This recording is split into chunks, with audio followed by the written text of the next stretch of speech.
Hello everyone and welcome to Everything Trackside. I'm Cooks and yes, your eyes do not deceive you. I'm not the Irish person, I'm another person hosting for tonight. Sean is otherwise engaged. Welcome to this episode. Today we've got a very special guest. It's Conor Daly coming all the way over stateside, IndyCar driver. We're going to have a wee chat about his career and about his thoughts in Formula 1 and IndyCar and everything else. Before we do that, you can get us on all our socials. We are Everything Trackside. You get us on TikTok, Instagram, Facebook, X, or Twitter as I will forever call it. And we're also sponsored by Slicks magazine. So Mairead has already organised one there. It is a quarterly magazine full of everything from all sorts of different series from Formula 1, IndyCar, all the way through. It is available worldwide and you can get 10% off if you use the code ETS10 at checkout on a single magazine or a subscription. So, moving on, housekeeping's done. I'm joined with our usual, with Mairead. How are you? How are you getting on? Too bad, Coops. How are you? Yes, I'm not too bad. Excited for what we're just about to have a chat with and who we're chatting about. But other than that, I've got a week off work, so I'm happy. I'm happy. Happy days.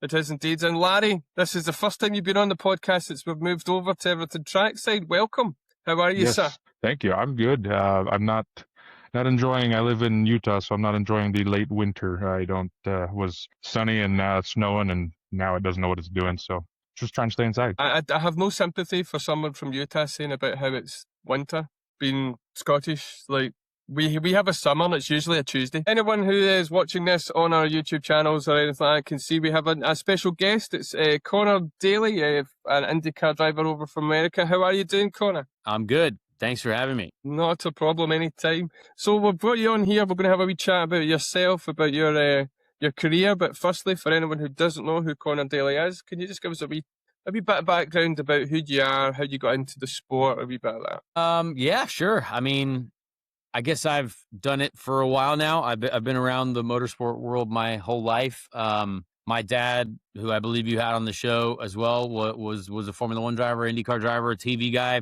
He retired when I was born, though, so I never actually got to see him race. I only ever heard about it. But my mom worked at a racetrack, and it's the only thing that I knew. I tried to play other sports, and I just wasn't good at them. So I gave it a shot. I probably should have tried to continue to play those other sports, but racing is like a drug, and it's the adrenaline. It got me, so I tried to pursue it, and still am. And yeah, I've raced every single car in the ladder system to IndyCar, every single car in the ladder system to NASCAR, every single car in the ladder system to Formula 1. The only car that I didn't actually race at the top level was Formula 1, but I thankfully at least got to be a test driver and work with some Formula 1 teams. But yeah, pretty excited to have, very lucky to have do what I've done. And I don't think I'm even close to done yet, I hope. So I feel like I'm driving better than I ever have now, and feel really good physically and mentally. So yeah, still trying to ride it out and just keep the dream alive. Perfect. We'll talk more about kind of your IndyCar career in a wee minute, but I want to cast your mind back to how it all started. So you're kind of fortunate in a sense. You've got a race driver father. As you just touched on, your mother worked in a racetrack as well. So how did it come about? You getting like your first? Was it a car you got into? Was it kind of more cars, like saloon car style thing? How did it all start? Yeah, I was 10, and our neighbor actually asked my dad to go to the go-kart track with them because they had bought a go-kart, and he was the most nearby consultant for motorsport, it seems, in our neighborhood. I went there, and I obviously tagged along and ended up getting into go-kart there, and then the neighbor got out of it, and they gave us the go-kart. So that was it, really. And we started going to, thankfully we had a good local track. And then about another year, and like a year after I started, another, probably one of the best go-kart tracks in America, it got built like 45 minutes from my house. So we were lucky to have at least two good tracks to start at. And the two young drivers going at it in the ground level were me and Joseph Newgarden. So had really good competition to go up against as we were battling for the local karting championships at ages 12 and 13 and 11 and 12, all the young lads were. But yeah, go-karts, and then did as much as I could there. We had we had a little trailer that we towed to every race, and honestly, me and my dad did it ourselves for a long time until we decided that it was serious and we had to, get on a team and travel to some races. And then once I was like 14-ish, it was time to get into cars. And once you get into cars, then it becomes really serious. And you got to make a choice on, hey, are we really doing this, or or am I actually good enough to do it? And thankfully, I was. So, in terms of the kind of roadmap to your career to where it's kind of ended up, how did that work? I'm assuming it was all kind of American based. You didn't kind of start in Europe. It was kind of, so how did it go from the karts to the next stage and then onwards from there? Yeah, I mean, I grew up in Indianapolis. Obviously, my dad's Irish, and I have dual citizenships. All of my dad's family is still in Ireland for the most parts. I have very, very deep ties there. But I was just kind of going up the American ladder system, and I had this dream of being in Formula One, but all I ever really saw was the Indy 500 and on all of the IndyCar races that I was going to. And obviously, my dad did TV for Champ Car as well. And so there were still two series when I was growing up. So you had Champ Car and IndyCar, or IRL. And so I saw a lot of open wheel racing, and then the US Grand Prix came to the Indianapolis Motor Speedway, and I would go there, and we would go to the Montreal Formula One race as well, because Formula One was still it was still a dream, a goal. But once I got to, I was able to win all the Road to Indy championships, the Road to IndyCar championships kind of on the way up. So I could have either continued that way and just stayed in America, or you take your one chance with some scholarship money that I had won and try to go to GP3, which is F3 now. I don't even know why they called it GP3 back now. Like now it's so simple to just call it F3 and F2, but there was an F3 series and there was F2 as well. And so it was all very confusing. Thankfully, I'm glad they've sorted that out now. But yeah, GP3, was running on the Grand Prix weekends, and I had a chance to be there with Trevor Carlin's team right out the gate. And then after that, I kind of left America behind. I was fully set on being a Formula One driver. That was the plan. There was no Americans really. Well, there's no Americans at all at the time. And we were still, we weren't looked at as good drivers then, and we still aren't looked at as good drivers now, which is insane. But that's just how it works over there. And getting over there after my first season in GP3, kind of the trajectory, like the very first race, I was leading the Indy Next Championship, Indy Lights at the time, because I had already won one of the races in America, and then I just left while leading the championship. And my first race in GP3, I qualified 29th of 30 cars. And I was like, oh, that's so weird. This is a different lifestyle. But by the end of the season, we were fighting for Valtteri Bottas took me out in the last race of the season running second. So we were like, all right, we were in at least at the front, and the Force India Formula One team, we'd kind of been talking to them at the time about some sort of development program. And this was really before everything is a driver development program now. I mean, every Formula One team has like 3 driver development teams, it seems like, but this was kind of before, like, I guess I'm old now, but in 2011, 2012, there wasn't really like a development driver role. And so, but we figured that out. Force India was then, signed me to a contract to be like their test and reserve driver on very low key. Like it wasn't even like a public thing. I just ended up in their car all of a sudden after I won the GP3 race in 2012 in Barcelona. And then I was testing for them, and I didn't even get like a suit. It was just an all black suit, and it was kind of low key, but they were like, yeah, we can take pictures. But now everyone's got an F1 suit and everyone's doing something at some point. Yeah. But yeah, I helped develop their first simulator that they had in house at the Silverstone base. And we were also using, they had a partnership with McLaren at the time. So I was doing a lot of the work in the McLaren basement with Hulkenberg and Adrian Sutil. So like it was a cool experience. DiResta obviously was there in one of those years as well. So it was fun to experience that and work with those guys. And I learned a lot. And yeah, that was kind of the path to F1, but I needed to win the championship in 2013. It was either win the championship or be dead forever. And I got taken out in the race in Monza when we were kind of leading the championship, and that was it. So when you get taken out in race 1, you had to start race 2 where you finished in race 1. They've changed that now, thankfully, but it was a brutal system to have. We just got, it was kind of just bad luck.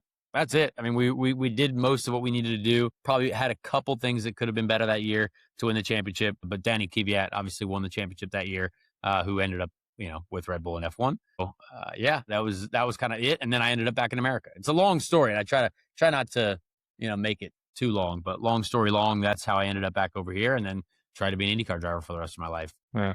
It's So quite a I sliding just, doors moment from Bottas then, wasn't it?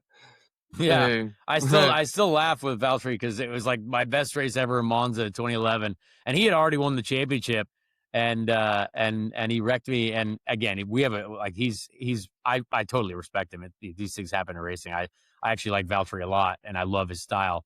But it's just funny. It was just funny to look back on where he ended up in his career, and like every time I saw him, I was like, "Dang dog, what happened in Monza? Like, what's going on?" Larry, have you got a wee question for Conor? yeah, like just touching on that, like, because you mentioned the development programs that are everywhere now.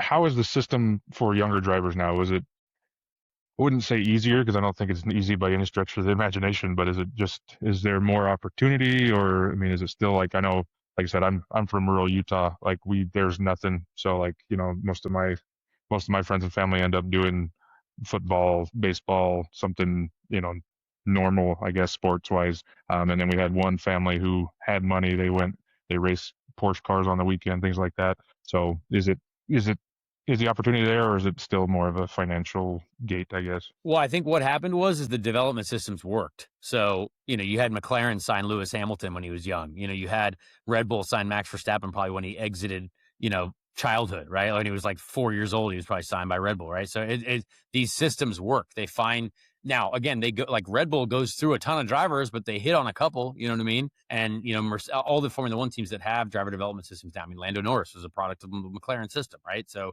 all these drivers that end up in these systems and do get supported, again, they do have to have some sort of financial support to get it. But a Formula One team that's worth, now over $1 billion, they can probably find a couple extra $100,000 to do some, F3 racing, F4, F2. So the thing that helped was that it worked. Like those systems worked, supporting these young drivers coming through the system ended up, they found world champions with those development systems. So yeah, I think I wish there was more of it when I was coming through, obviously, but I got to take advantage of that. I got to take advantage of a team that was willing to support a guy who, at the time I was winning and kind of going the right direction, and, it didn't work out, but that's, it often doesn't. There's very few seats in Formula Ones. Only one might be the guy or girl who makes it. It's even less seats now because they're staying for so long. They're coming in at 18, 17 and staying to their late 30s. I'm amazed that, Max is as young as he is and he's still got, is it triple digits, I think, for the amount of races he's done now. Reid, have you got a wee question you want to ask Conor? Could you take us across into IndyCar, and can you tell us about your first year at IndyCar? How did it feel going into a new system as such compared to the system you had over here? Well, it was obviously very strange. I mean, my first IndyCar race was the Indy 500 in 2013 while I was racing in F3. My month of May consisted of, I think I won a GP3 race, then I tested a Formula One car, and then I qualified for the Indy 500. It was like a crazy sequence of the year of 2013, I look back on as like by far one of the wildest, most incredible experiences as like I think I was 20 at the time, maybe, or something like maybe not even 21 yet.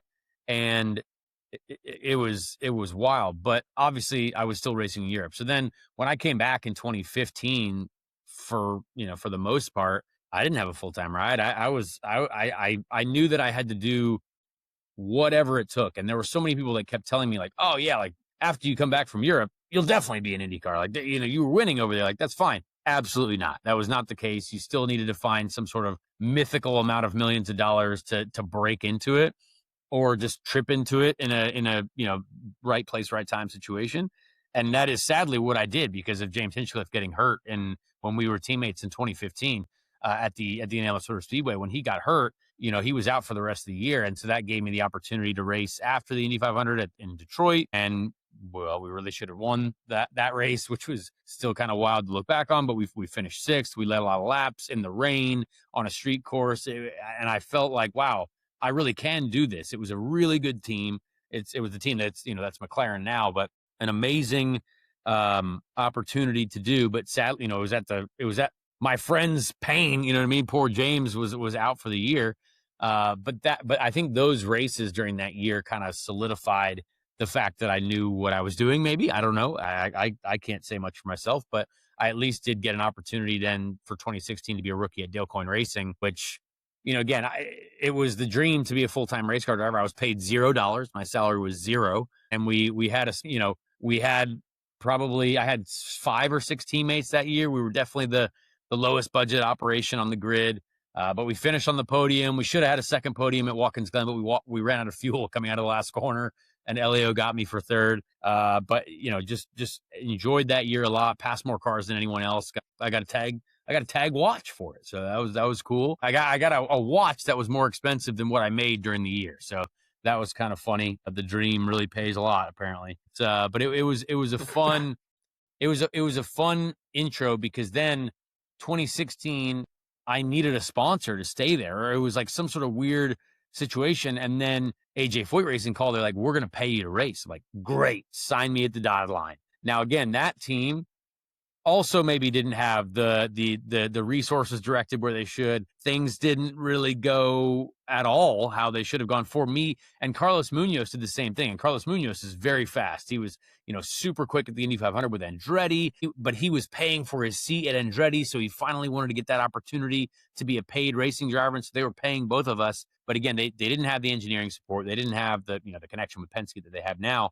And so that really that actually didn't ruin, but that ended both of our IndyCar careers, like on the spot. Carlos Munoz never came back to do a full-time IndyCar season. And me, I had to work my butt off to get back. I wasn't full-time again until 2021, I think. And that wasn't even with one team. So after the 2017 season, people don't really realize, but like, I wasn't full-time in IndyCar for 5 years, maybe 6 years. So it was just trying to do whatever I could with the relationships that I had.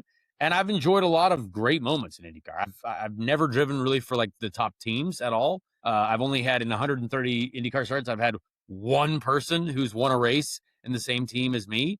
And I got wrecked in that race. So it's like, I've never been around a winning environment. So it's just been, grind it out and just keep fighting. Cause I believe that, with the amount of, being on pole in the IndyCar series is not an easy thing to do. Being on the podium, I finished second and third, and I only need to fill out the number 1 now to try to complete the podium. So I feel very proud of what I've been able to do. And, especially with teams that, might be a little bit smaller than others, but it's been a weird road. I've had a very weird career, self-admittedly, not intentionally, but I'm not dead yet, and I'm not going to go away yet. So that's what's happening. Fair. I think a couple of things I want to touch on quickly. First one, when you mentioned how hard it is even to get pole, it kind of highlights a wee bit of the kind of extraordinary job that Alex Palou's done over the last few years, and I'll touch on him in a wee bit, but I just want to ask a wee bit about the importance of taking your opportunities. I know it was, you said your teammate Hinchcliffe had an injury and you jumped into the car, which allowed you to move on.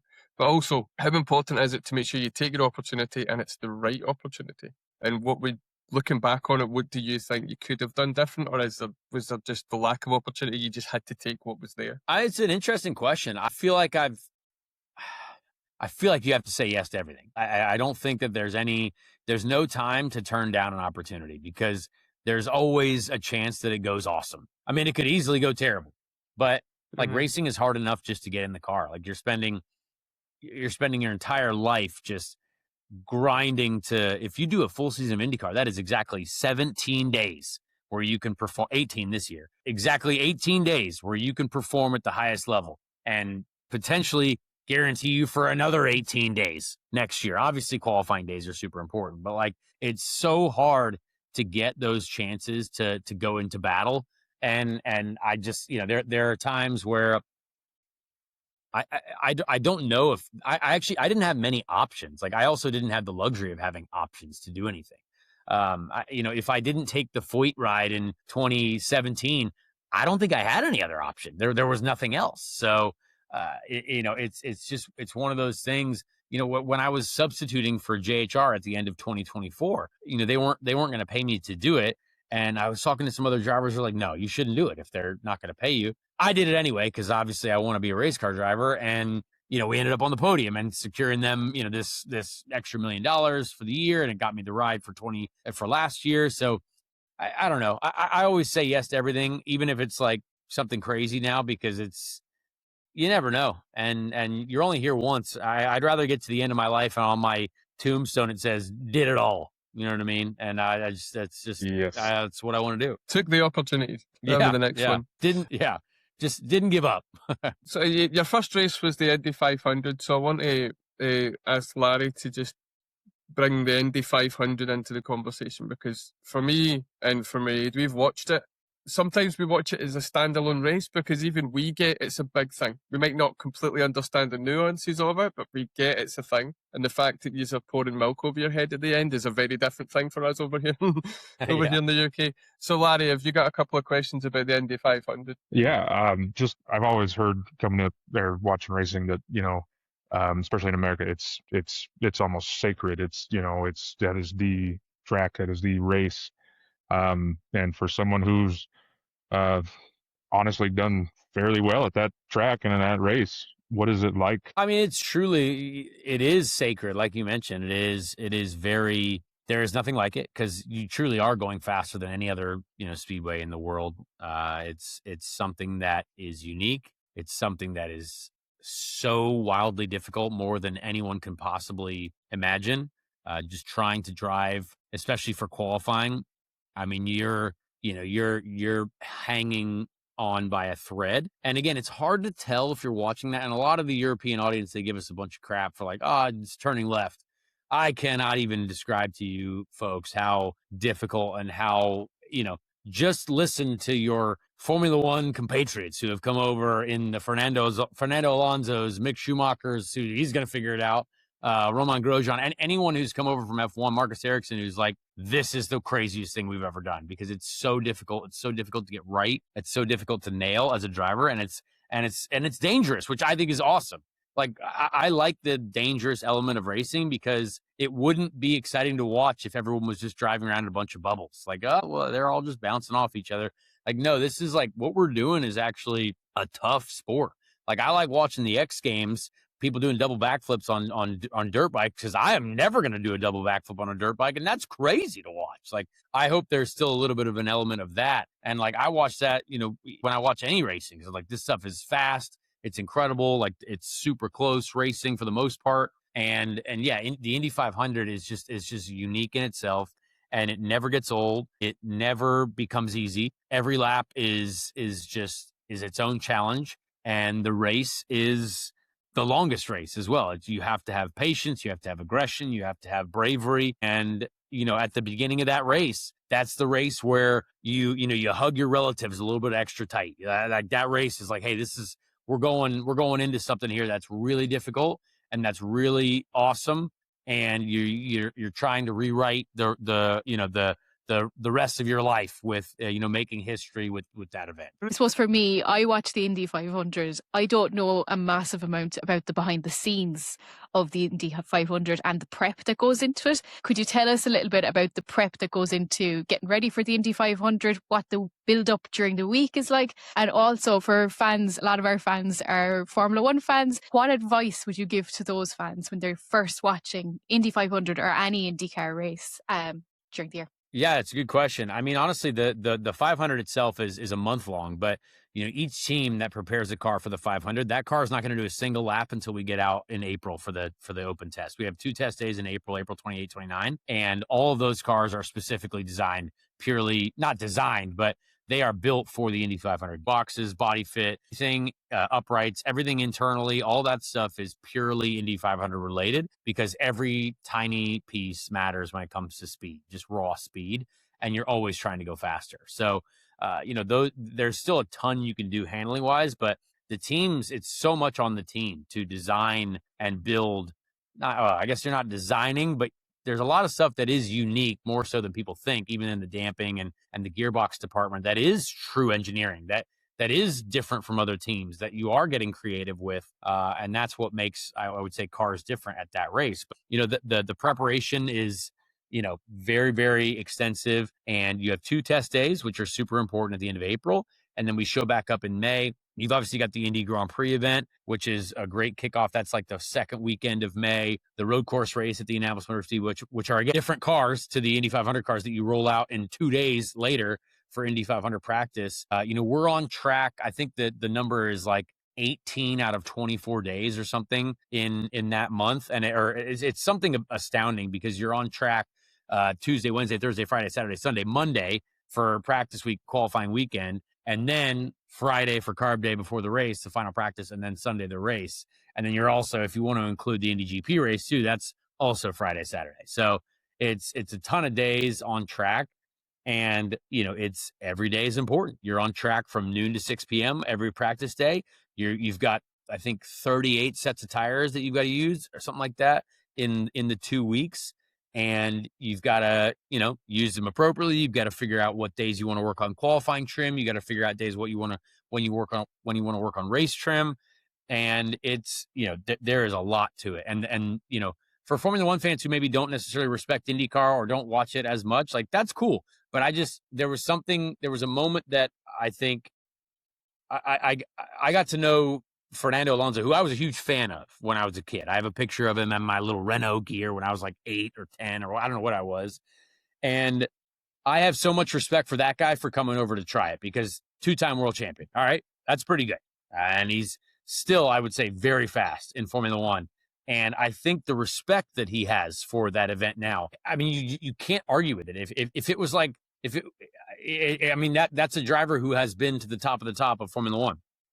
And when he comes over and has so much respect for it, and even now, I love going up to talk to Fernando, because I feel like he either understands us at a little bit of a level. I mean, also he's a good guy, but he understands kind of what we work with over there and over here.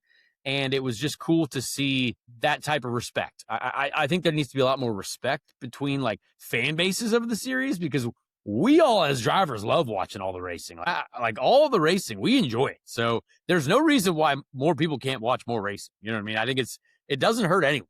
I think we've got a lot to offer in the IndyCar landscape, whether it's the street courses, road courses. I mean, there's a lot to learn about the short ovals too. Short oval racing is awesome. And there's so many people who are like, if they see one clip, you're like, well, they're just going around in circles. I'm like, but you didn't see what happened in 10 laps. You know what I mean? When that guy was hanging on for dear life at 195 miles an hour, pulling 4 Gs at Iowa. It's like, it's just something that is, I think worth giving a chance. I think IndyCar grew a lot last year, and I think we're in a position to grow a lot this year, which is really exciting. And I hope that, this is kind of the beginning of a really strong trajectory upwards, which I believe it is. In terms of IndyCar, for me, actually, funny that you should mention the short ovals. I was saying to Mairead there that Mairead was saying, I'm going to get into it properly. I watched the Indy 500, I'm going to watch it more.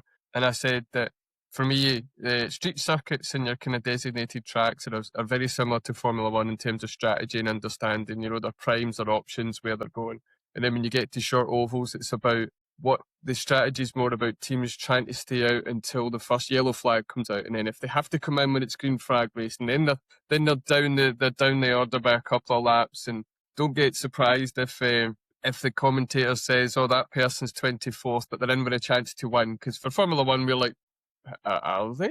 So it's understanding the different strategy, and I like it for that reason. My question I was going to bring in, sorry if Larry was about to speak, but was just to touch on, you mentioned the kind of danger aspect of IndyCar. For me, the Indy 500 has shown some of the kind of bigger wrecks. One of the ones that springs to mind for me was Sebastian Buemi a few years ago. He had a bit of a bad one, and I think it was qualifying run, wasn't it?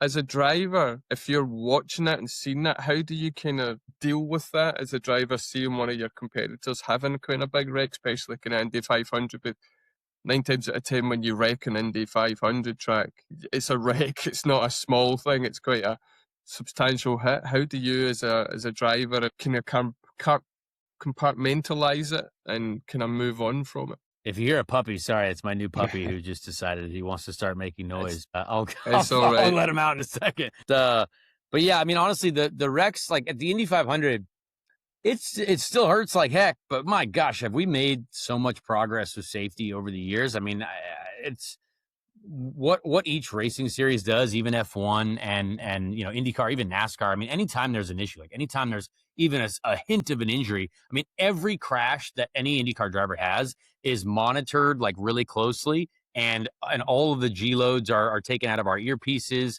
Everything is every piece of the car is identified. How can we make this better?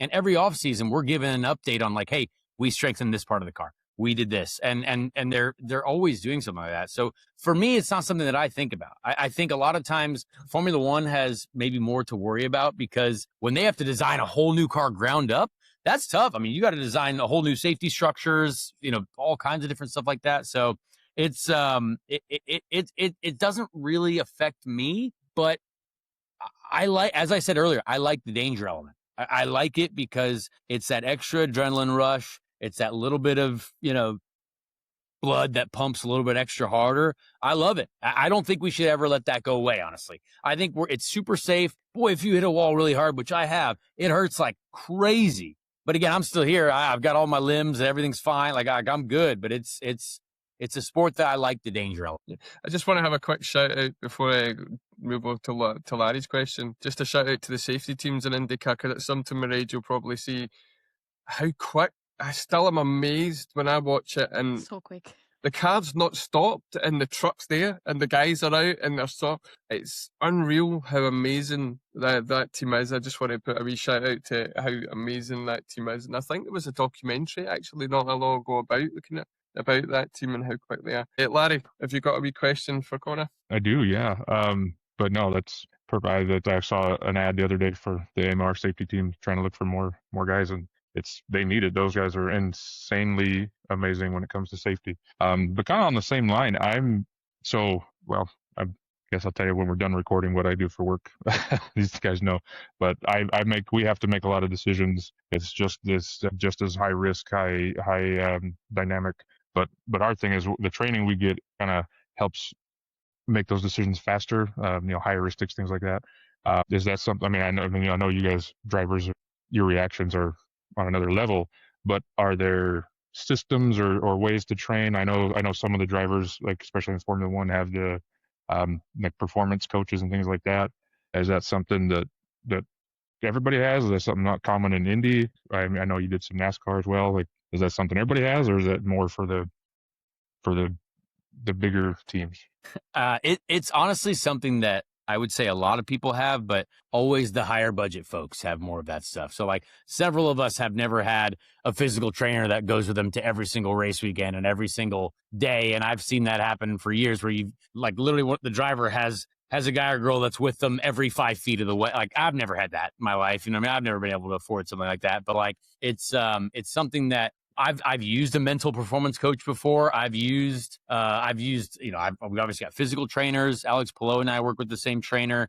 And I think, gosh, there's so much of this sport. I even actually listened to a podcast interview yesterday with someone who I didn't know, but he was also a mental performance coach for a lot of the F1 drivers. And I was like, oh, it's cool to listen.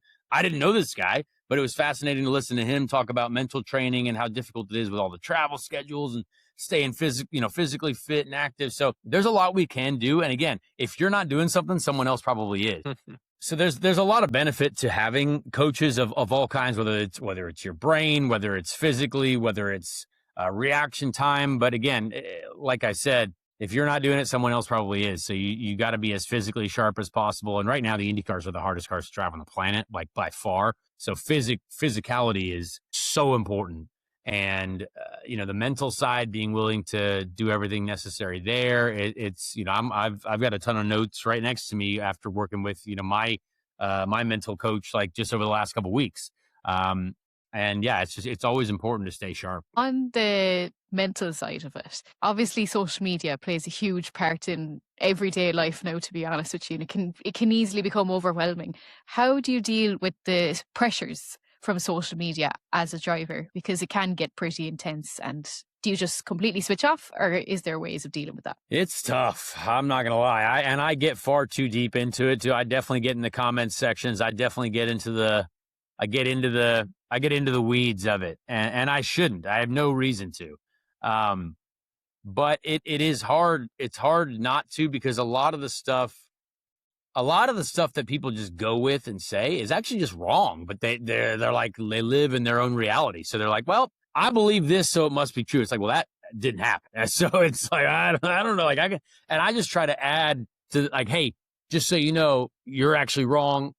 This might help just your knowledge of the situation. And again, I don't need to, but I like just giving people more information about what they like, not necessarily what they should think, but at least maybe they can formulate the best, most educated possible opinion on it if they have more information on something. But yeah, it's hard. I mean, people, I don't know if we're just in an era that we have such ease of access to communicate with one another. And since you have like 99.9% of the people that interact with me on the internet, I will never meet in real life. And I promise you, every single person who has said something terrible about me on the internet has never once come up to me in real life.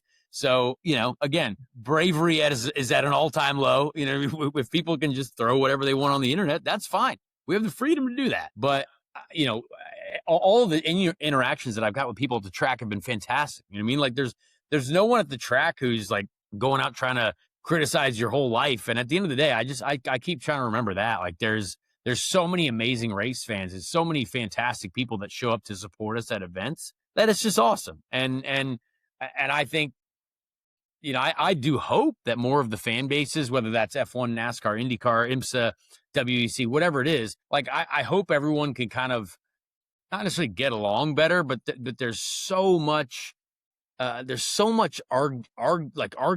There's so many arguments on the internet. Like even I just saw like Jack Doohan today. There was something about Jack Doohan like getting death threats about. I was like, are you guys for real? This guy's a Formula One driver driving in circles on racetracks. You're threatening this guy's life? What level of psychosis are you? Like, what level of psychotic human being are you? Like, that's crazy. I've never cared about something that much to be like, I'm going to threaten someone who's piloting a motor vehicle around in circles because I think he shouldn't be in that car. Like, that's the dumbest thing I've ever heard in my life. So I think that's just something that we're in the world that's where like that happens too often. And I wish we could fight it, but as long as we keep trying to fight it, people will continue to flow to that well of disaster. So just try to focus on the good stuff. I mean, there's so much good stuff too. I said a lot about the negative stuff, but there's so many awesome race fans who love their drivers and teams and support us. And that's also super cool. Yeah, I think the worst for me was the vitriol that came out when Nicholas Latifi had his crash in 2021 and it changed the direction. And you're like, he was doing his own race. He had an accident. And now he doesn't race anymore. I don't know if that was the main contributor to him coming away from it, but I suppose it was definitely part of his decision. Just touching on the kind of fan aspect of IndyCar, taking away Indy 500, because that would probably be everyone's kind of destination. As a driver that raced in that raced last season, like say we wanted to go to a race, like Mairead and I wanted to go to a race, which track would you think outside of Indy 500, because we'd probably go there anyway, what would you kind of say and how? Explaining it to us that aren't American, because I know you guys have your like kind of tailgate parties. I've watched a bit of not Formula One, sorry, NFL. So I know they like your parties, and you kind of it's usually a lot bigger than what we're used to. So what track, what event or venue would you think would be good for us to try? It's a good question, honestly. I think there's a lot. I think Long Beach as a street circuit, obviously that was on the Formula One calendar years ago. I think there's so many street events, like even St. Pete, the first race. Obviously, we're recording this St. Pete week, so St. Pete is an awesome one. But I would say try a short oval. Like go to St. Louis. St. Louis is an awesome race weekend. It's a race weekend that you can see the whole track if you sit in the grandstands. So you're able to see everything. The racing is so competitive there, and the pits are right in front of you as well, so you can see everything. And that's oftentimes if you go to a Formula One race, you're at most going to see two corners, maybe three. And the short ovals are something that the sounds are awesome. The pit stops are right in front of you. If it's the St. Louis race, it's at night, so there's fire shooting out of the exhaust and the pit stops. Everything about that is cool. And yeah, I'd try a street circuit. I mean, road course. Okay, yeah, Road America is awesome. I mean, that's a big weekend, Great American Circuit. But I would say those are ones that I would definitely give a try. And obviously, Indy 500 is the top of the list. You got to do that one. That was a bucket list one. That one just goes without saying. I'm bringing. I don't want to say yet, but I'm bringing someone really special to the 500. I try to bring someone every year who's never been to the race, and it'll be really cool. We're gonna do some. It might be someone involved in Formula One, bringing them over for the first time to their first Indy 500. So it'll be cool to kind of do that. But Nice. I'll save that secret for now. Nice. I thought we were going to get a wee exclusive there, but maybe at some point in the future. Larry, have you got a question for us? Yeah.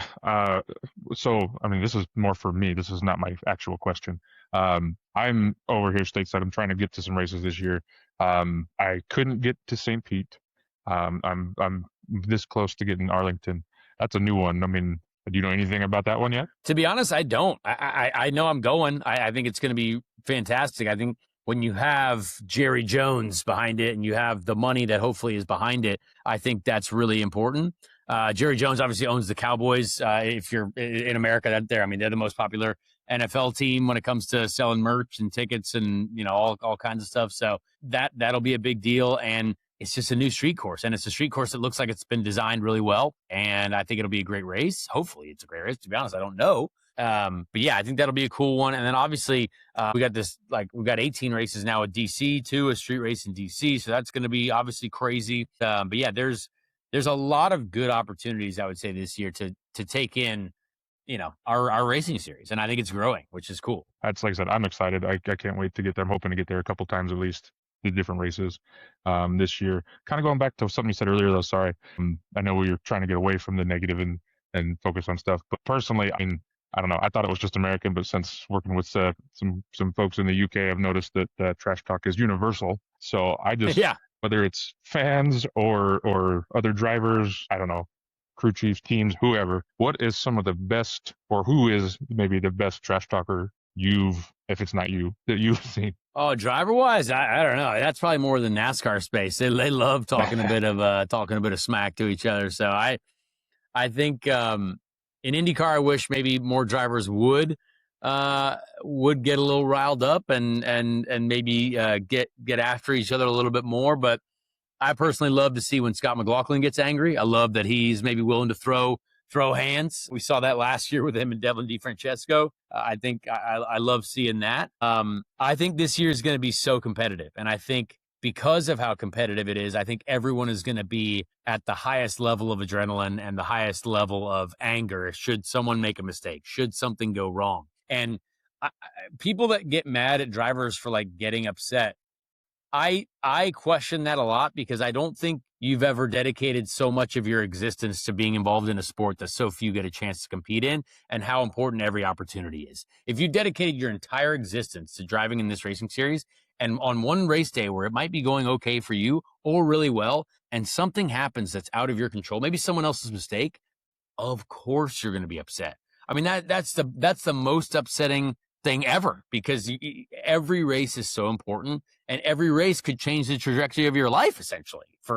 Maybe not for Alex Palou, but certainly for others out there. Alex Palou's already on a great trajectory, but yeah, it's so important to us. It's so important to drivers that you can't expect us to not be like wanting to throw hands if you get wrecked by someone. I mean, that's just, it's hard to take. Like I said, I've only done traditional sports, but I can only imagine. But yeah, There was actually a very famous clip in Formula One, very similar to that, Conor. I don't know if you've seen it, where I think it was a Dutch journalist asked Lewis Hamilton why he called Max Verstappen an arsehole. And Seb came in and basically said what you said, like, wait a minute, when adrenaline is the peak of our sport, this is our life, this is our career. When a football player gets tackled, he's not going to go up and be all nice about it, you know. Yeah. So yeah, there's a bit of a perception. I like it. I love the personality, but then I loved Sebastian Montoya back in the day. Juan Pablo Montoya, so not Sebastian. Yeah. Now his son, it's crazy. We've got another Montoya. Yeah, we've got another Montoya. But yeah, I remember watching Juan Pablo back in the kart series, and then coming into Formula One. He was great. Some of the things, his highlight reels in his interviews were just as good as the things he did on the track. Yeah. On your Indy career as a whole, what would be the highlight of your Indy career? I'd say so far, because I don't think you're done. I'm definitely not done. I hope not, at least. That's a good question. I don't know. It's hard to narrow it down to one. I think I've enjoyed coming close to the Indy 500 a couple times, which doesn't count for anything. That doesn't, you don't get a Borg Warner trophy and milk for coming close to winning. So you got to do it. So, but I've led a lot of that race, and I feel like I've been in position. But, racing is hard. things happen that are out of your control. You got to focus on only controlling what you can control. And I've had things fly out of the sky like tires at Graham Rahal in 2021, where that car was the fastest car on track. It was so easy to drive. Could have, I've thought we for sure were going to win that race. And then last year, easy. The whole day was easy. Just sitting, driving around, and we lose wheel weights on the second to last pit stop. And like now we're dying out there because the car is vibrating me to death. So it's something that can just surprise you at any point. But honestly, I think coming back after being out of the sport and getting the podium in Milwaukee last year was or 2024 and 2024 was super meaningful to me. It created a job for me the next year, and it just reminded me that I haven't forgot what I'm doing. I haven't forgot to drive. Like I haven't forgot how to drive. But it's so much about the opportunity, the team, the situation, and to do that was really awesome. And even last year we were so competitive at so many different races, and it just feels like it's become more prevalent for me to have a chance to win. And as long as you keep giving yourselves chances to win, then at some point when you execute, it will happen. But if you're never in the running, if you're never even in the fight, well then, it's a different game. So pole at Iowa was one of my favorite things. Qualifying on pole at IndyCar, I think, is one of the hardest things to do because everyone is so good, and you've got the tiniest of margins. So that was a really exciting thing, especially for a team like Carlin. Trevor Carlin took a chance on me in GP3 in 2011, and that whole squad, which is actually a lot of those mechanics are still at JHR, who I got to work with last year. And the team manager there, Colin, he actually works at the Las Vegas Formula One track now. He is that was just such a supportive group, a group that literally would have done anything for me to win. And my engineer, Luke, he's Joseph Newgarden's engineer now, obviously, so he's clearly knows what he's doing. But that was it was just such a pleasure to work with him and work with some really good people who a lot of those people that I got to work with have now ended up at Team Penske or Ganassi or much bigger operations, because I feel like I got to work with them before they got to the my engineer at Andretti in 2019 is now Will Power's engineer at Andretti. I was like, that guy was really good. Like he's very, very good. But I've been very fortunate, and that's why I can't just name one opportunity, but I think some of the best is yet to come. I just want to jump in with Larry's got a question, but we were talking about race engineers. How important is that relationship? Because we've been the very public kind of clash between Lewis Hamilton and his engineer. From what we can see from the outside, they just didn't seem to click quite as good as it was before. So as a race driver, how important is that race engineer, race driver relationship? It is the most important. Now in Formula One, maybe not quite as much, obviously, because you got the design department. I mean, the folks, the technical directors, and everyone back at the shop has to design things that are going to be faster for you as a driver and your engineer to work within a better window. Whereas us here, there's a lot of things that the team can do behind the scenes to help give us more grip, more speed. But the engineer has we have a ton that we can work with to optimize the setup. And there are multiple different philosophies that do work depending on the driver. So you just have to work with him to figure out what those are and what works best for you. And I've been very lucky to work with some fantastic engineers. My rookie year engineer was Michael Cannon, who then went on to, be Scott Dixon's engineer at Ganassi, and he's been all over the map. He's been so good with everyone that he's worked with, and he's worked with, many more people before me. And I learned a ton from him. And I've had a chance to experience what is good about engineering relationships and some things that were a struggle, some things that maybe you didn't quite compute at the same level. And oddly enough, I actually just interviewed Marcus Armstrong on my own show earlier today, and he mentioned that his relationship with his engineer is fantastic. He's like, I think I know her better than I know anyone else. Like they just get it. And he's like, I don't even have to look at her, and sometimes she knows what I want out of the car. And I'm like, that's kind of what you want. Like you want to be able to, in the middle of the race, the engineer can see every input that you have in the car, right? Whether it's brakes, throttle, steering, everything, every load cell they can see. And so if you're like, I've got some understeer, I think I need a half a turn of front wing, and your engineer's looking at it, you're like, actually, I think he knows he needs one. That's what he really means. He needs full turn. Like he could make that decision, and you're like, I'm glad you get what I mean. Like I was afraid to say I needed one turn. So then he's like, I'm going to make the decision for you, and it works. So all that stuff is super important. And it that's like, again, Alex Palou hasn't changed race engineers in a couple years. Guess what? He continues to win championships. They get each other. Like they understand. It's something that when you have a good match, you're not going to mess that up. And that's, Colton Herta's engineer in IndyCar, they worked together for years. They just only kept getting better. And a lot of the stuff that happened to them that would kind of prevented Colton. I mean, Colton finished second in the IndyCar championship 2 years ago, right? Like he almost won the championship. They had a lot of issues that, were out of their control. So that relationship is really strong, and it is a very important part of this racing equation. It's interesting. I've never thought about, I guess, but again, I've played traditional sports, but that connection with the engineers, if I would assume, again, coming in as a newer fan only a few years ago, that in Formula One would be higher, but that makes sense. I didn't think about, everything else with the car. But kind of on that note, I'm curious, like you said earlier, you've driven a lot of different cars. I don't know if like I said, we don't know anybody in Indy. You don't have to say if it's an Indy car, but what would have been your favorite car that you've driven in your career? I mean, again, it's hard to just nail one. I mean, obviously, I got to drive a Formula One car in the V8 era, so like that was super cool to get to do that and get to work with those teams. And it just sounded awesome. It did everything awesome, and that was really cool. I mean, the IndyCar is really fun to drive because you can race it really hard and you can hit each other a little bit and you can bounce off each other, and like that's fun. But again, I guess I don't look at race cars like that anymore. I'm just trying to, whatever it is, it doesn't matter if it's the BMW GT3 that I raced at the 8-hour at SRO at the end of last year. Like you just want it to be as fast as possible. You want to work on getting that thing to be beautifully handling. You want it to be the most high performance machine that you can on that day. And it was the same when I drove in the NASCAR Truck Series. Like it's something totally different and completely out of the realm of what I was used to, but it's still a race car. They all technically do the same thing. They go, they stop, and they turn left and right. They just do it all a little bit differently. You know what I mean? It's, like I said, coming from someone who, like I said, I grew up watching dirt stock cars. So it's not even close to half the stuff I've seen now.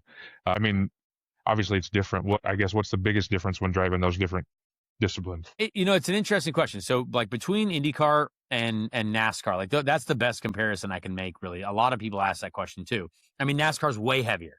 It's way heavier and wider. You've got a full body, obviously, but aerodynamics are still super important, way more than you think. And controlling controlling the tire is super important. Tire wear, that's super important in both NASCAR, IndyCar, wherever it is. A lot more patience in NASCAR because it is slower. But NASCAR, I would say, when you're driving in the Cup Series or O'Reilly Series, whatever it is, all three levels, it's a different art form. It's an art form of sliding at an angle. It's an art form of creating downforce at an angle. Whereas IndyCar, you're not really at yaw very often. Whereas those cars, you probably are. And like I give so much respect to Jimmy Johnson for coming over to try IndyCar. Again, ballsiest move of all time. Like I'm going to leave something that I was 7 times champion in, and I'm going to go to IndyCar. Completely different world. And it was hard for him. And he will say, like, it's not easy, but it wouldn't be easy for us to go over there. Like it's very difficult I don't know if anyone's noticed, but not one champion from like any of those other sports has like been champion in another one. You know what I mean? Like it's not like a Formula One world champion has come over to be a NASCAR champion or has come over to be an IndyCar champion and vice versa. You know what I mean? It's all its own art form, and all of these drivers, and I think people don't give NASCAR drivers enough credit. There are some very talented NASCAR drivers out there as well. And there are some very talented Formula One and IndyCar drivers too. But thankfully we have 3 different realms, and even WEC, IMSA as well. There are some really good drivers all across the board, but there usually aren't enough seats for everyone. So you're just trying to figure out where you can make a living. And that's, at the end of the day, that's the most important thing. That's fair. Just going into the IndyCar season now, we've kind of talked a wee bit about kind of your career and stuff. So the upcoming 2026 IndyCar season, I know the IndyCar's probably harder to predict than Formula One just because of the nature of it. Looking at it from your side of it, is there any particular driver, maybe outside the kind of known ones, that you're excited to see in the track? And what's your kind of overall kind of feeling of how the season might go as in general? I think it's going to be one of the most exciting and competitive seasons that we've ever seen, because I think you've got a switch up of drivers in new places. You've got Will Power, obviously, at a new team. First time he's not been at Penske in what feels like forever.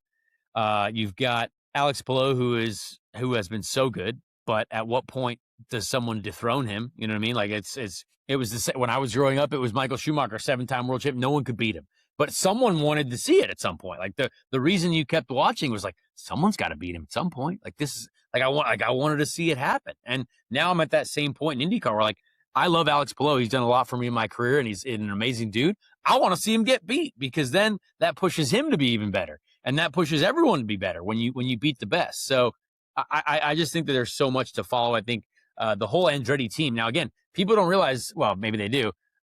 TWG is Andretti. That's also Cadillac. It's all like there's also these connections between Formula One and IndyCar that are very, very similar now. And it would be cool to see that team also, really have their best season yet with Will Power and his group there. Kyle Kirkwood's super fast. Marcus Ericsson's super fast. I just think there's a lot to follow. And of course, Mick Schumacher. I mean, everyone's going to follow Mick Schumacher. I got to meet him last week at the Phoenix test for the first time. Seems like a really nice guy. Seems like he understands what he's getting into. It's going to be a battle. And I think for a lot of motorsport fans who love heritage and the history of racing, I think it'll be fun for them to follow. Yeah, I think we've got a lot of great storylines specifically this year with the Rookie of the Year battle, with the battle for the championship, the Indy 500. I think there's a lot to pay attention to. Just before we kind of move over to the kind of Formula One side of things, are you noticing that IndyCar for a long time, especially a good few years ago, IndyCar was seen as the place that Formula One drivers went at the end of their Formula One career? It was kind of seen as that kind of, they just don't talk about it. We don't, all they're away there, just forget about them. But it seems like you've got Marcus Ericsson going there. He won the Indy 500. Roman Grosjean came there and he didn't disappoint. You've got Mick Schumacher going there. You've got a lot of young drivers coming up and looking at IndyCar as a viable option. From my side of it, are you seeing that from your side and being kind of involved in the IndyCar, the change in perception for it as a series? I hope so. I mean, at the end of the day, like I mentioned earlier, like where are you going to make a living as a race car driver? At the end of the day, we do this to have a job too. You know what I mean? Like, yes, it's the thing that we push to be a driver at the most, but it is a job. Like you do want to have a job doing something you love, which is driving race cars at a high level. And, if you have a chance to race an IndyCar, I think a lot more people are willing to take it because it is an exciting era to be a part of. It is growing, which is awesome.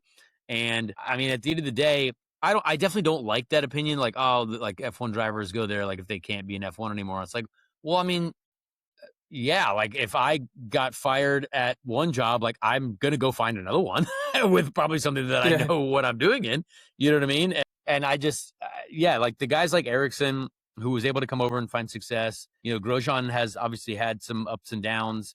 But it's at the end of the day, it's such a different realm. Like there's really not many people who will get opportunities to win in Formula One. Like you're only going to do it if you're with maybe 3 teams, if that, you know what I mean? So I don't think you can say if some of those guys didn't necessarily get that chance at Ferrari or McLaren or Mercedes or Red Bull, that like, that they're like failures and they go elsewhere. It's like, well, no, you want to go compete. It's not fun to just compete and probably finish 18th all the time. I would assume, at least those are the drivers that I've talked to. They're like, that's tough. Like that's a brutal battle. But Formula One is still Formula One.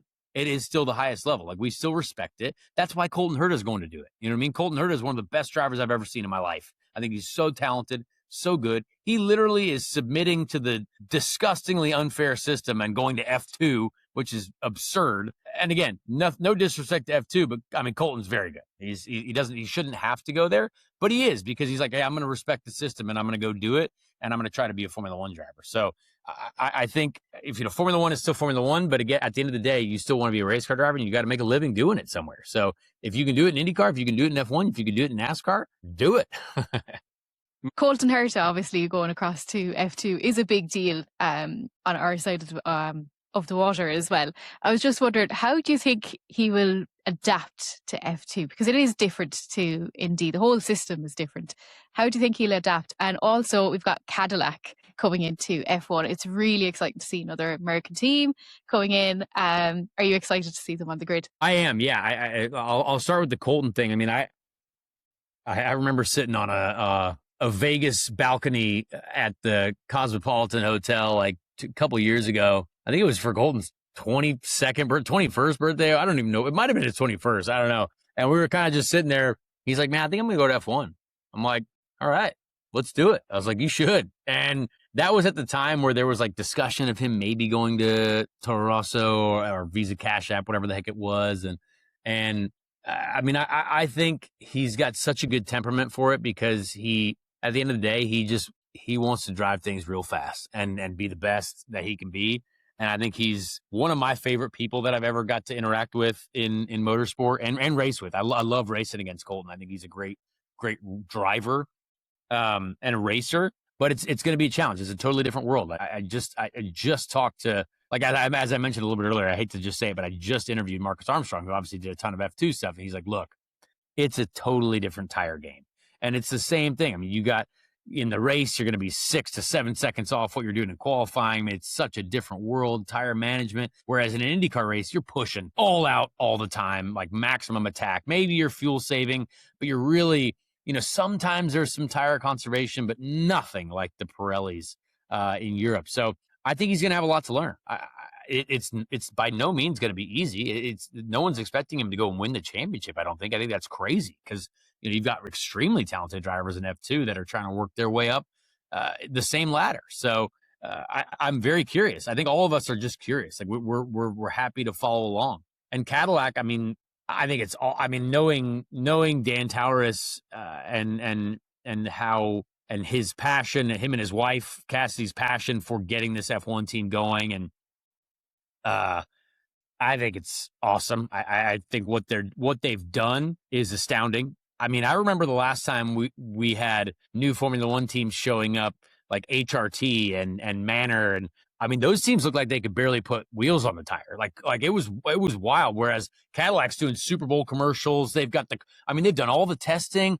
I mean, they've had cars. Their cars are running better than the Aston Martins. Like it's crazy to think that these guys have shown up and have done all the laps, and they've they're not the fastest, but they're out there putting in work. And it's what is really cool is a lot of the people that I've seen from the IndyCar side who have actually had a part in that effort as well. And I'm not going to say details on the names, but like there's a lot of people and there's some things that they would have learned from the IndyCar side that can definitely help in F1. And all of their simulator work, I've been like the Chevy simulator has been running for well over a year and a half with that Cadillac group with Simon Pagino there. Like every time I've been on the simulator, Simon's been there for the Cadillac F1 team. Like before it was even, publicly announced, like they've been doing the work. And so I love that. I think it's such I just think it's such an exciting thing to follow. It's something that I think Formula One has to be pumped about because at the end of the day, you do want some new storylines to follow. And this is certainly one that is a major brand. It's, two drivers that are obviously very popular. You know what I mean? You got Checo and Valtteri, and that's a lineup that has a lot of experience. And you've got an American in the chamber ready to potentially be there as well. So it has all the right markings to it. Yeah, they've certainly built it up properly, and going by what I've been reading and researching for the end of the test, they haven't embarrassed themselves anywhere close to that in the testing. And I think I can't remember his name. Forgive me. It's the team principal said that they're built. I was really impressed by it because it was very much we're building a solid foundation. We're going to have aggressive upgrades for the full year. And I just don't think you can go wrong when you've got Bottas and Perez in the car as a brand new, as a new team. I think a lot of the storylines in the social media law is a very boring one and they should have brought a youngster in. I'm like, no. Not when you've got a brand new, fully fledged team. Not like the Haas thing where they bought everything and just badged it as Haas, whereas they built it. I think it's the wisest, smartest thing, and I think there was things about them going maybe 2 or 3 seconds off the pace. I don't even think it's going to be that. I think they're going to be in amongst it, and I think one of my predictions would be that I think they're going to get out of Q1 in the first race in Australia. I think they're going to be up big there story, and amongst it. Big story. And also Cadillac, I think their roadmap is to have their own power unit by 28, 29. So again, you cannot be pumped for having another manufacturer on the grid. I think 22 cars looks a lot better than 22. I think more cars on the racetrack is never a bad thing. I just think, again, how much does it make now points even more valuable? I mean, think about everyone gets pumped like if a lower level team finishes 10th. Now it's going to be, pop the champagne bottles. I mean, that's a I mean, that's a whole other effort of beating, essentially a whole team's worth of cars, which is a tough battle. Oh, I watched Formula One when you only got points to sixth. It was great. See when you got a team that never get anywhere near the points getting sixth. Like even I was jumping around the living room as a kid watching it. It doesn't feel quite. It's the same when they gave a point for fastest lap. It was a bit meh. Oh, they got a point. Okay, fair enough. Larry, I think you've got a wee question to ask Conor again. Oh yeah, sorry. Just going back, you were talking about the difference. The bigger difference being the tire management. Again, for me, growing up with watching guys go as hard as they can every chance they got, is that frustrating as a driver, or is it just like you try to go as fast as you can in that? Like I don't, how does that look? It's weird. I mean, the tire management thing at that level, like even when I was driving an F3 and F2, like it was such a, not a gentle way to drive, but yeah, I guess maybe more of an art form, like I was mentioning earlier. Like it's just, you kind of had to be, if you had one slide in turn 3 on lap 3, it would remind you, the tire would remind you that you had that slide in 10 laps. Like it's like, you ruined me earlier. Like it's just a weird feeling. And again, sometimes it was almost like you got lucky. I'll never forget 2011, my very first GP3 race. Pirelli's this is only like year 2 of Pirelli. Like it was crazy. We were in Turkey, and my teammate Tom Dillman, who's obviously good sports car driver now, he qualified on pole. I qualified 29th, and I was like, "What did you do?" He's like, "I have no idea. I don't know where that came from." And neither of us. And I was like, I don't know why I was so slow. I have no idea. It was like a thing where you drove around and you just didn't understand why you were slow. And then all we did for the next 3 months was figure out warm-up procedures. That's all we did. We didn't focus on the car. But if you all of a sudden warmed up the tires with the brakes at the right times, you'd get 2 seconds worth of pace. And you're like, how did that even happen? And, a lot of the teams over the years, of course, have figured that out, right? That's why you see Formula One teams so desperately working on the warm-up procedures and figuring out what works for the most optimal performance and how many laps will they last. Is there a cool down lap? Is there not?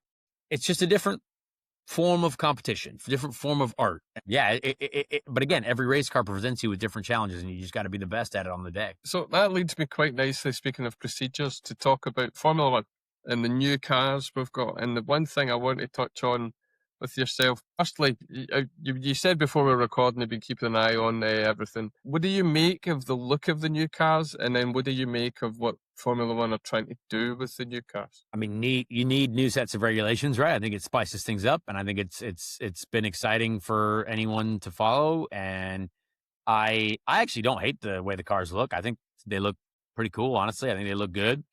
I think they sound a little bit different. Some of them do, and that's fine. I think we still need to make them sound like the V10s and the era a little bit earlier. But V8s, V10s, we'll take that, whatever it is. I think that'd be awesome. But I love the fact that what you see in Melbourne or what you see in the very first quarter of the season could be entirely different come the last quarter of the season. And, you are going to see people, because again, testing is awesome. Boy, is it helpful. But that is not lap 45 of the first race where you're realizing, oh my gosh, as the fuel load gets lighter, and you could have run at heavy fuel loads all testing long, but you weren't in a true race situation and the tires weren't at this, and now you realize, all right, we're going to go back to the engineering squadron and the design team and be like, we got to figure this problem out, and whoever does that the best is going to be successful. So I do like seeing that. And again, you could have wild results with these first few races too. You could have someone that nails it,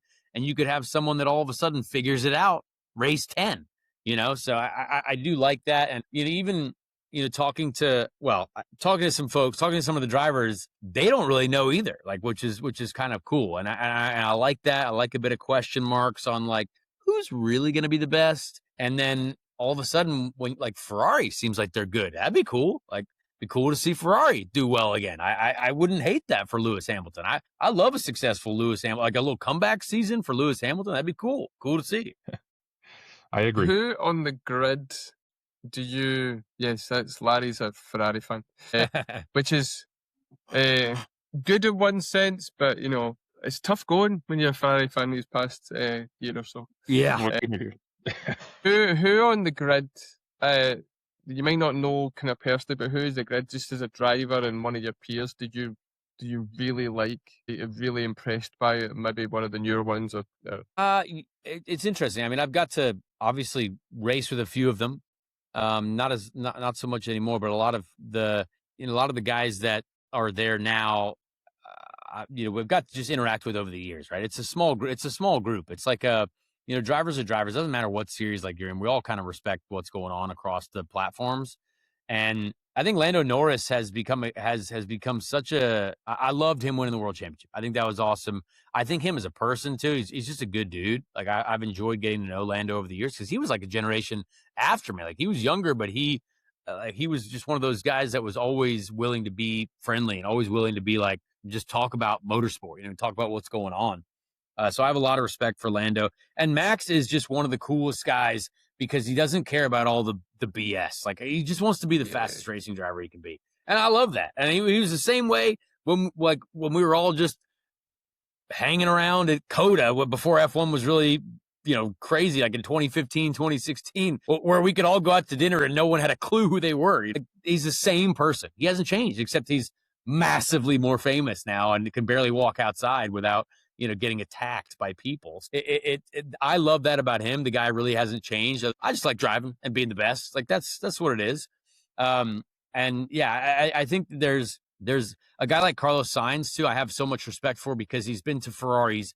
He's got to experience that Formula One winning success, and still delivers with Williams. All of a sudden he'll have some of those amazing races with Williams to kind of get those guys rejuvenated and revitalized. And I think him and Alex Albon together as well that's a powerful team. I think that's a strong team of drivers with a team that wants to step up to that next level. So yeah, I don't know a lot of the young guys. Like I don't know a lot of the super young rookies.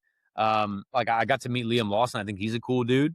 I don't know him that well, but he seemed nice at the time. And yeah, you've got the grizzled veterans like Fernando Alonso, who I love his passion for it. I think that guy, when I asked him in Las Vegas, I was like, how's the car? Like, what are we doing? He's like, oh man, like we need to do this. I'm like, that guy still cares. Like he still cares about how he's going to get to the highest possible finish every weekend. And I think, everyone does, but someone who's been around as long as him and who's experienced as much success as he has, I think that's really cool. So there's a lot of guys out there that obviously some of the best in the world, and it's I think they've got a great grid right now. The grid I think is really strong. There's not a lot of drivers on the grid where you have some questions about where you're like, I don't know. Maybe Lance Stroll, that's it still, but he's got his flashes of brilliance every now and then. But other than that, it's pretty stout. Okay, so I'm conscious we've took off quite a bit of your time, so I've got one more question to ask you. Now, we've asked your dad this question. We interviewed John Watson just recently. He gave us an answer as well. So the question we're going to ask everybody is, if I was to give you Scottish pounds, that was a bit of a Freudian slip there. I want you to give me a prediction of who will be the 2026 Formula One Drivers' Champion. Great question. Gosh, I want to go with my heart. I would love to see Lando do it again. I don't know how good the car is though. I really don't. After having a couple conversations with him, I just don't know yet. So part of me thinks that Red Bull and Max Verstappen are going to rejuvenate his love for being a dominant, absolute psycho out there. And because what he did at the end of last year was so awesome and it's impressive, just so impressive that maybe they do it. But again, it's not going to be about the driver. Like it's going to be what team in the last 18 months, 24 months, however many months has put in the work to truly figure out these regulations. So it's not as much about the driver as it is which team has brilliantly crafted, this new era of car to compete at the front. But I'm going to go Max Verstappen. Well, that's interesting because we've had 3 interviews, 3 different drivers. Do you know who your dad picked? I would have no idea. No, he went for Oscar Piastri. There you go. All right. That's why not? John Oscar's Watson very fast, very good. John Watson went with George Russell, and you've picked Max Verstappen. So we're getting a nice wee spread of the field. But I've got a feeling as we get further into, if we get a few more, I think we're going to see a couple more repeats. I hope that's what's fun about new regulations is there are some questions, and we all could be wrong. 3 races in, 4 races in, Lewis Hamilton might be leading the championship. Who knows? I don't know. It's crazy. It's not out of the realms of the possibility. Go No. what they're all saying about Ferrari at the minute. Anyway, thanks very much for your time, Conor. I appreciate you. We've taken up quite a bit of your time. Just a wee bit of housekeeping to go. My name is Coops. I've been joined with Mairead and Larry. We are sponsored by Slicks magazine. You can get yourself a copy of Slicks. Mairead is modelling it for us just now. It's an amazing magazine. It's that heavy it can almost be used as a weapon. You can get 10% off if you go to the website just now. If you use the code ETS10, it is shipped worldwide. We will be back at the end of this week as we try and predict the start of the Formula One season. I'm probably going to be as bad as my predictions from last year. We'll wait and see. At least this year I've got an excuse. There's new regulations and I'm just guessing. Again, my name's Coops. Thanks to Conor for joining us. Thank you guys. I appreciate that. A lot of fun. We'll bring you back on during the season. We'll see how we're thinking and what surprises we've got. Maybe Cadillac, we've got a podium by that point. Larry, thank you. Larry, thanks for coming on, Paul. Mairead, thank you. Thanks, Coops. It's been great again. It was great fun. Hey, thanks you all, and we'll see you at the end of the week. Take care. Bye-bye.